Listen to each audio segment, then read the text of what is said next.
The world is changing. A tide sweeping us along against our control.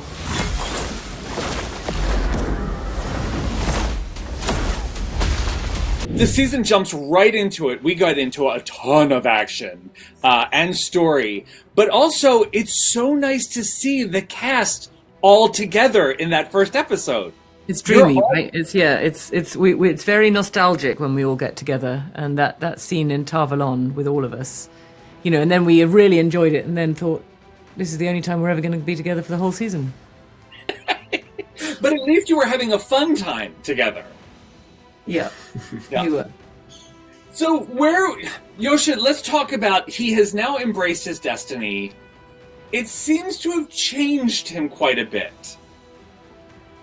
Definitely. It has changed him.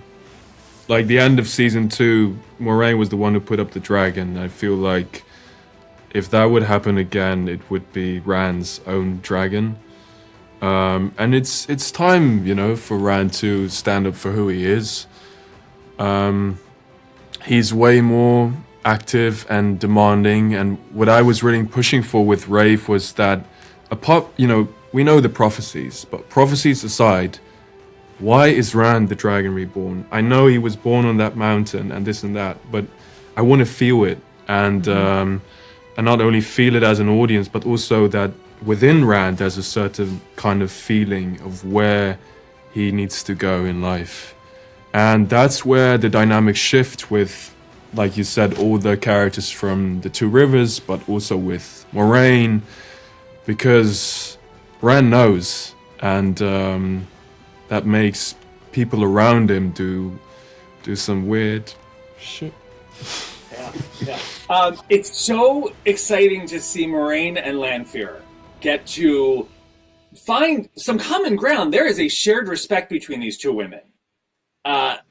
And Rand is kind of the thing between the two of them. But how is it for you, Rosamund, to get to play with Natasha like that and have that dynamic of you both want something from Rand, and it might actually be kind of the same thing? Well, it might, or it might not. I mean, I think Moiraine, is she knows that Lanfear is stronger than her, and can't be trusted, but she is always buoyed along by this idea that before the breaking, Lanfear loved the Dragon Reborn, and that is the one thing that she feels she can trust, that she won't want to kill him. And as long as Moiraine trusts that Lanfear doesn't want to kill Rand, then perhaps she can try and work with her to some degree, which of course Lan finds impossibly dangerous. It is revealed to be a pretty bad idea at the end of episode 1 when things get very out of control. But we see a ruthlessness in Moiraine and a single-minded, and that sort of annoying thing she has of shutting out the people who she should trust, like Lan, and going her own way. But no, it's great for Moiraine to have an adversary in a strong woman, and to have this triangle. There's a sort of love triangle of Egwene, Rand, and Lanfear, and then there's this sort of power triangle of, Moiraine and Lanfear both wanting to wield their influence over Rand. I get the feeling, like, in a way, kind of Rand is now entering his, like, early adulthood. Like, the first 2 seasons, he was, like, almost a teen, a little obstinate, a little willful, and now he's entering that space of becoming his own man, and Moiraine has to reconcile with that. She does, and she has to accept that, in order, it's a battle of submission and control for her. In order to continue to guide him, she has to relinquish some of her control. Paradoxically, she has to be able to let him take the lead, and so, she wants him to go to Tyr. She wants him to take Calendor, and he's saying, maybe to be obstinate, or maybe because he fully believes it, or maybe because he's trying to decode the prophecies, that he's going to go to the Aiel Waste first. Now, that is a deviation from the books, as fans will know, and maybe some people will object, but there is wisdom in it, in the idea that, let's find the army before we take on one of the great fortresses of the world. And of course, as we know, the Aiel are in Tyr. So what happens if he'd gone to their territory first. These are changes that some people will regret, but in the interest of an overarching story, I feel it's really, Rafe was kind of supremely qualified to do that.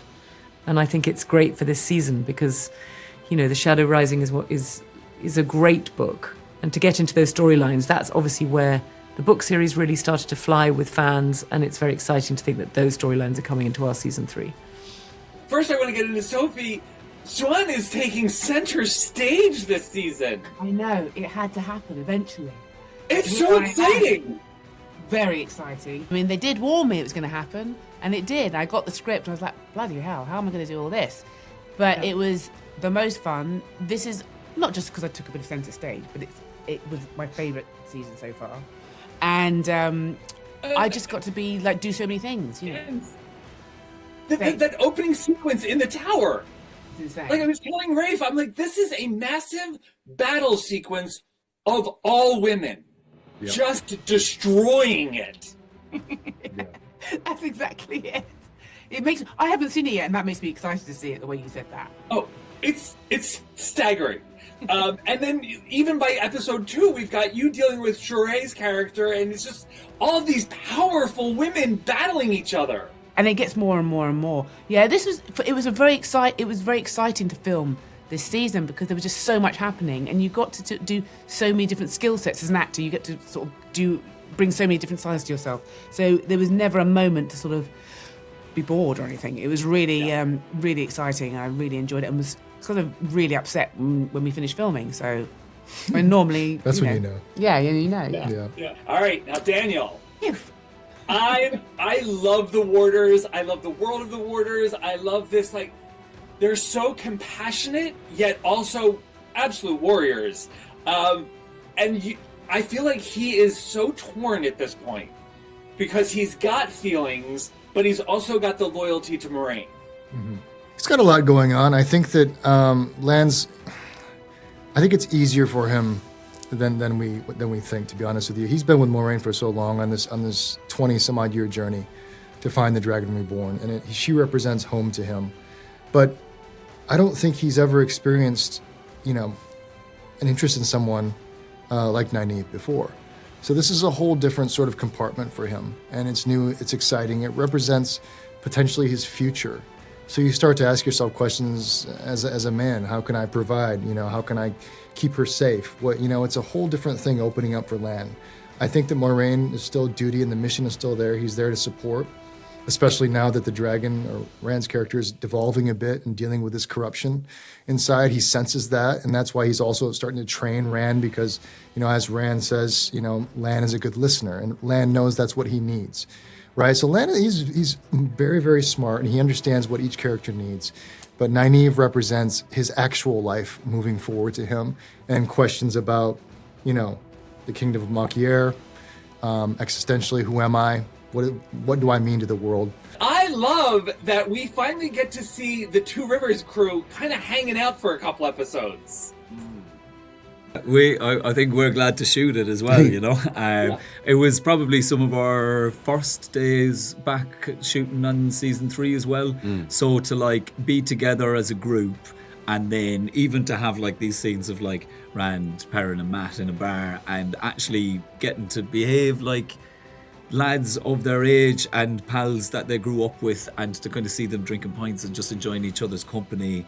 I think it's so rare that you get to see them enjoying a close to human experience given what's going on in their lives. So to see them in that context and to see why they're friends and kind of why they are all so loyal to each other, because they're mates. I think that was great to shoot, from a character's point of view and also from an actor's point of view, to be back with Marcus and Yasha in Prague and shooting those scenes as a way of starting our journey with season 3 felt like a real kind of calm before the storm. It was really nice. Yeah.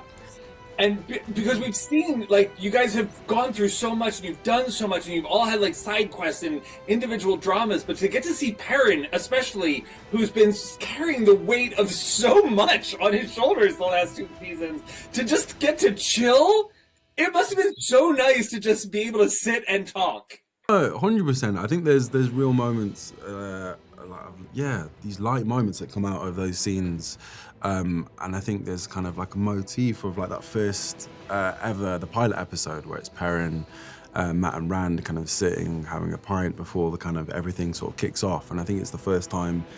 You know, there's still a lot going on in the background, and they all have like the weight of the world kind of secretly. It is very much like a lad's chat. It's kind of quite surface level, but there's a lot going on underneath. But I think, I don't know, it's lovely. It was really lovely to film. And I think, especially Perrin, I think he's starting to think that maybe, you know, this might be the last time he sees them in a while, or you might want to kind of step out of this kind of quest hero kind of escapade that he's been on. So I think those moments to film with these guys were really, really lovely. And I think we know each other now, so I think those scenes kind of like jump off the page.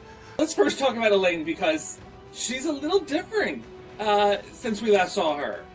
Absolutely. Her world has opened up since Farm, and I think she's really discovered so many things about herself. So I think fans would be very surprised to see her in episode 1. Yeah, she's a little bit more self-assured. I feel like she's a little, like, she was very, you know, she was a stronger personality, but this time it seems like she's almost like more in her power. Absolutely. I think she survived what she perceived as the worst in the end of season 2. She was kidnapped with Nynaeve and Egwene, and they managed to save their friend, and she healed the Dragon Reborn and brought him back to life. And so she's really understood and discovered her own strength and her own power. And she really takes that into her journey in season 3. And yeah, it's opened up her world, and she's really starting to explore what being the future queen looks like to her. And then we have Aviendha, who is... We got a taste of her last season. This woman is fascinating. A warrior, but also a bit of a romantic, I think. Yeah, it's a really nice, I think, journey. I think I'm hoping, you know, the fans will, and everyone who gets to watch it, will enjoy what's coming. But I think, you know, the way she's introduced in season 2 is such a like strong kind of like, this is who she is. And I think as a character who has always, as a person who's always been so sure of herself and what she's doing, where she's going, I'm kind of excited for, as we go into season 3, this more person who's kind of unsure of things and is really struggling with certain aspects of what it means to kind of achieve your goals, and in essence of like finding the Karakan and finding other things. Lanfear, she comes back in such an interesting way, because when we last saw her, I'm thinking pure evil. This woman is just wicked. But in these first 2 episodes back, I'm thinking this woman is far more complicated than that. Yes, and it gets more complicated.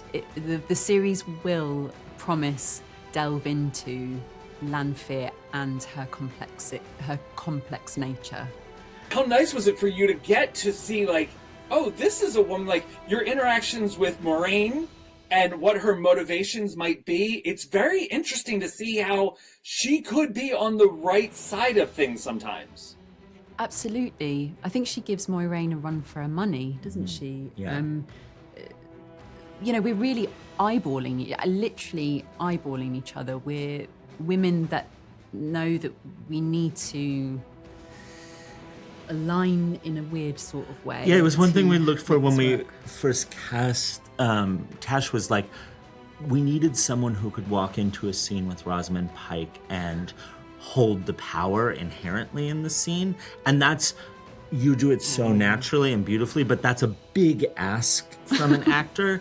And so the fact you just see when she walks into scenes, how everyone else is affected by her presence in the scene. And I think that that's, you know, that's something that she also has in her head. Lanfear, the character, I don't know if you as an actress do, but like Lanfear, the character, is always watching what other people think about her and why. And you'll see a lot of even the stuff that's in the first 2 episodes was quite intentional. You'll learn later why she did some of the things she did.